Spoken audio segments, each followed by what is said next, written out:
सारा जो है पूरा बंजर कर दिया इन्होंने, पक्के मकान ढा दिए। तो आज के मकान बने हुए नहीं थे, ये मकान जो बने हुए थे अंग्रेजों के टाइम के। 1913 में इनको ज़मीनें मिली थी। 1957 में यहाँ पर डेवलपमेंट अथॉरिटी का निर्माण हुआ, डीडीए का। अब डीडीए को जो उन्होंने जो है, इनकी ये कोई संस्था थी, संस्था ने विकास के लिए हैंडओवर किया था कि डीडीए इसका विकास करे। तो विकास कहाँ है, तो विनाश हो गया। इनके बने बनाए घरों को उजाड़ दिया गया। आज उनके बच्चे इधर दिखाइए भीड़ में, ये कितनी महिलाएं, छोटे छोटे बच्चे ये घूम रहे हैं। ये जो है इसका जो जीता जागता उदाहरण है। देखो, मुझे लगता है कि अंग्रेजों का शासनकाल तो मैंने नहीं देखा, लेकिन आज जो हमारे देश के प्रधानमंत्री बैठे हैं सत्ता में, दिल्ली में, उस दिल्ली में जहां प्रधानमंत्री दुनिया के सबसे बड़े ताकतवर प्रधानमंत्री अपने आप को मानते हैं और भारतीय जनता पार्टी मानती, पूरी दुनिया में डंका बज रहा है, वो प्रधानमंत्री के चंद कदमों दूर आज देश में, ये दिल्ली के दिल में ये हाल हो रहा है, जहां दिल्ली सरकार भी है। आओ मैं तुम्हें आप दिखाता हूँ इन बच्चों का।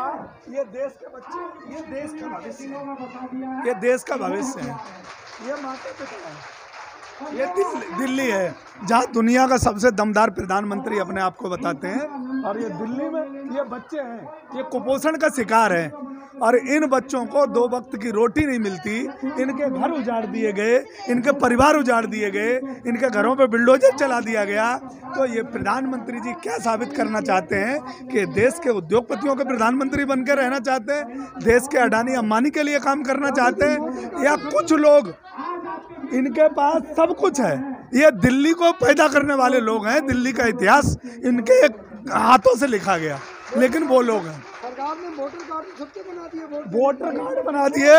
ये सिर्फ वोटर कार्ड और आधार कार्ड और पैन कार्ड इनके लिए एक सिर्फ ड्रामा बन के रह गया है, इनका कोई मतलब नहीं है। आज ऐसा नहीं लगता कि ये सिर्फ वोट देने के लिए जिंदा है। इन बच्चों का शिक्षा और स्वास्थ्य की सरकार को कोई परवाह नहीं। जब सरकार को वोट लेना होता है तो इनके माता पिता के आके पैर गिड़गिड़ाते हैं और सरकार इनसे लाखों वादे करके जाती है। आज इनके बच्चे भूखे रोडों पे घूम रहे हैं, किसी सरकार को परवाह नहीं।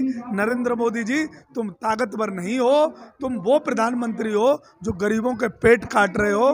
प्रधानमंत्री वो हो कि जो गरीबों का अधिकार मार रहे हो, और गरीबों के कैमरों के माध्यम से, दलाल मीडिया के माध्यम से उनके अधिकारों को छुपाया जा रहा है, संविधान का दुरुपयोग किया जा रहा है। बस मैं इतना ही कहना चाहता हूँ कि देश में जो चल रहा है वो ठीक नहीं। एक सवाल आपसे, ये कहा जाता है कि प्रधानमंत्री आवास योजना के तहत गरीबों को मकान दिए जाते हैं, जहाँ झुग्गी है वहाँ पर मकान दिए जाते हैं, लेकिन यहाँ तो ऐसा नहीं मिला। तो देखो ना आप, किसको दिए जाते हैं ये मकान? उन्हीं लोगों को दिए जाते हैं जिनके चाटुकारिता कर रहे हैं। प्रधानमंत्री जी का कौन सा रिकॉर्ड है, किसको मकान दिए? सिर्फ टीवी पे आपको मकान दिखाई देंगे, और उनके जो चाटुकार लोग हैं वो एडवर्टाइजमेंट करते हैं। देश की दिल्ली का जब ये हाल है तो आप समझ सकते हो छत्तीसगढ़, उत्तर प्रदेश, महाराष्ट्र और दूसरे राज्यों का क्या हाल होगा। वहाँ के गरीबों की कौन सुनता है? जिस तरह से किसानों का आंदोलन आपने जिताया, इस आंदोलन से क्या उम्मीद है? देखो, किसान आंदोलन 9 महीने चला, 13 महीने चला। किसान ने पूरी तरीके से देश के कोने कोने में बात पहुंचाई, लेकिन ये बहुत फॉरवर्ड लोग हैं। ये हिंदू मुसलमान का इन्हें बहुत बढ़िया खेल करना आता है। ये लास्ट में हिंदू मुसलमान का खेल करके और मीडिया को कब्जा में करके हमारे गरीब भाइयों को बहका के उनका वोट लूटने का काम करते हैं। उसी का ये परिणाम है कि आज ये बच्चे फुटपाथ पर घूम रहे हैं। इन बच्चों को कोई पूछने वाला नहीं। शिक्षा और स्वास्थ्य और रोटी इनके जीवन से छीन ली गई, जो संवैधानिक अधिकार है। दुख इस बात का है कि प्रधानमंत्री के खुद के कोई औलाद नहीं है। आज उनके अगर कोई बच्चे होते तो मुझे लगता है कि इन बच्चों की जरूर सुनते, लेकिन ये प्रधानमंत्री ऐसा नहीं करेंगे, क्योंकि ये बच्चे देश की वो पूंजी है कि आने वाला भविष्य इन बच्चों के कंधों पर होगा देश का। मुख्यमंत्री अपने आप को दिल्ली का बेटा कहते हैं, लेकिन उनको भी सुध नहीं। देश के दिल्ली के मुख्यमंत्री अब दूसरे राज्यों में चुनाव लड़ने में व्यस्त हैं। मनीष सिसोदिया जी को देखना चाहिए कि वो दूसरे राज्यों में दिल्ली का एक बहुत बड़ा नैरेटिव सेट करके राज्यों में सरकार ला रहे हैं। उनको देखना चाहिए कि दिल्ली के बच्चों का जीवन शैली क्या है।